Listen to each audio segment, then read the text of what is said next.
What's happening? It's been a while since I've had my own superthrust. This one came out of Connellsville, PA. And yes, it is a superthrust. This is just a later version. 1984. So let's see, yeah, 2A230. 10 of 84.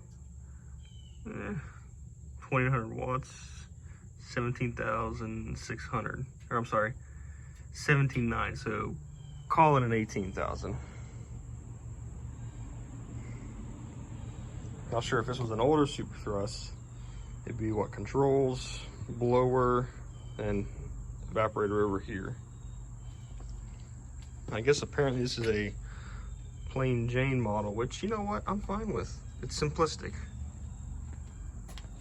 Typical GE. Little bit of rust. Not too bad. Compressor looks good. Now, yeah, it's rusty, but at the same time, you look, it's nothing that I certainly can't handle. You know what I mean? I mean, look at the coils. I'm sure I can nubrite them and get some nice dirt, but they're not totally plugged, which is nice. So yeah, this is all something that I can clean up and fix. And it's interesting that I was looking at this going, okay, we got our dual cap tubes into the evaporator, dual circuits. I'm like, oh, what's this guy for? And I'm looking, comes off the liquid line right in the compressor. So we have compressor cooling all the time, so that's cool. Well, yeah, that's cool as hell. It cools the compressor off. And if you look, it looks like someone painted this switch.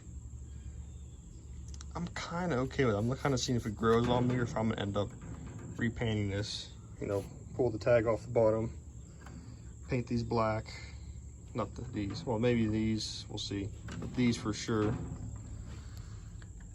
Maybe more of a lighter eggshell. This is kind of dark. We'll see. So yeah, you know, paid $1.25 for it, which I guess you could say I'm a cheap, but I wanted to pay less. But hey, it seems like, you know, these were hard to find my way, and when one popped up, I had to jump on it. So let's try fan.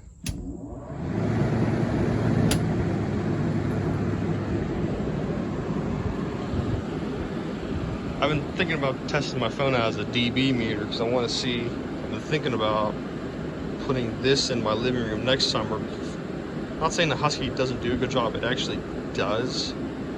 I'm trying to find something on the larger side of things that's quieter than it. So it's one of those, I have to see if this one physically has less noise when it's running. You can figure it's a low fan.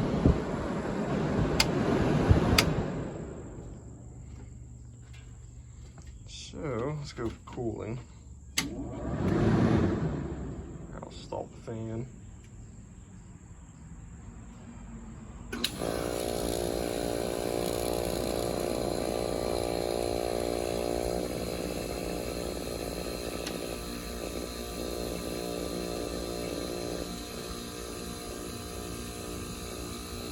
Wow, that's actually, for me at least, a really quiet rotary.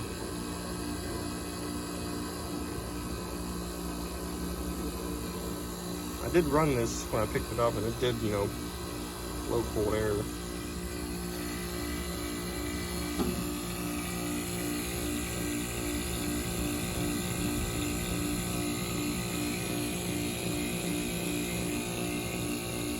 See, I don't feel nothing right here.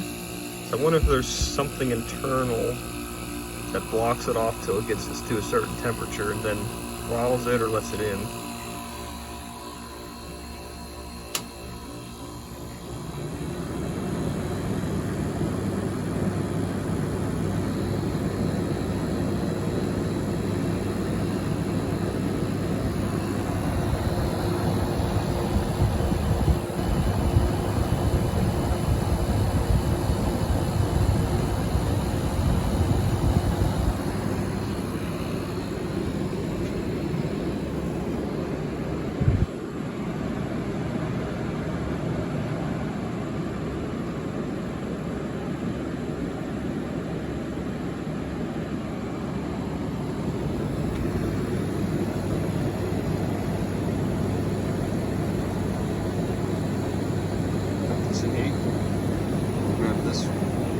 thought this one was this one crossed one way. This one was still crossing. I see it one way now.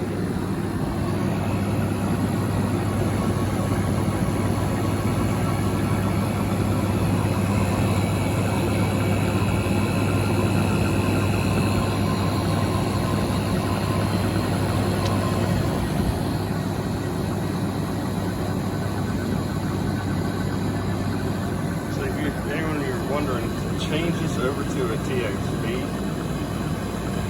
Being that this has this, I would have to braze one of the evaporators shut. This would have to get maybe reworked some. I'd have to put a line in TXV, you know, dryer, tight glass, TXV. Have to get a distributor kit since it's 2 lines, dual fed.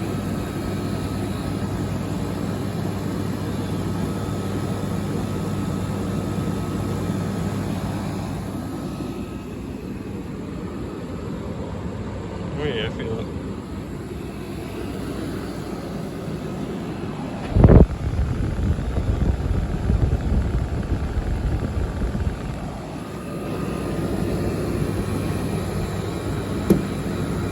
Sure, it works. Why not?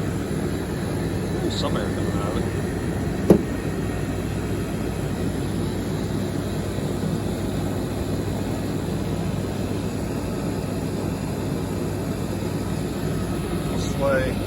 This might need to be moved down a little bit. Looks like this is the lows. Oh yeah, here, look at it. So, ow. Might do it.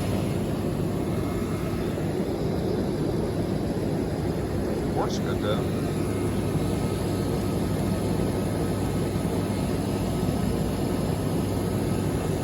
I always thought it was interesting how someone at GE thought it was smart just to have springs on these. I mean, take this compressor, just pick it up and toss it out of the way.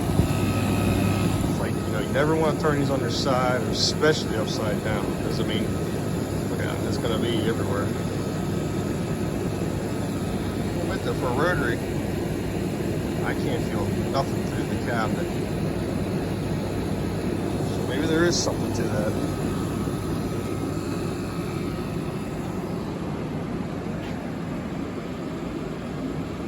Let me slide it back in the case and we'll be back. I don't know, I'm pretty convinced it might be quieter than a Husky. I mean, to me, that's kind of close to what low is. Low is like on that thing. That's on high.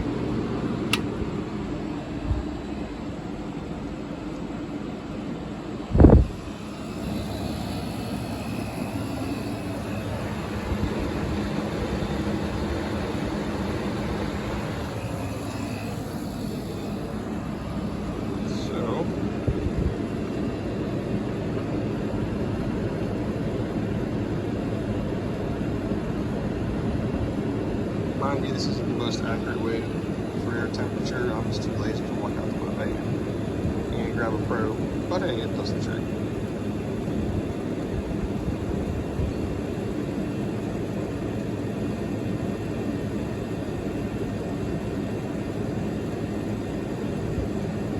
Sure, it's not 35 degrees, but it works sufficiently.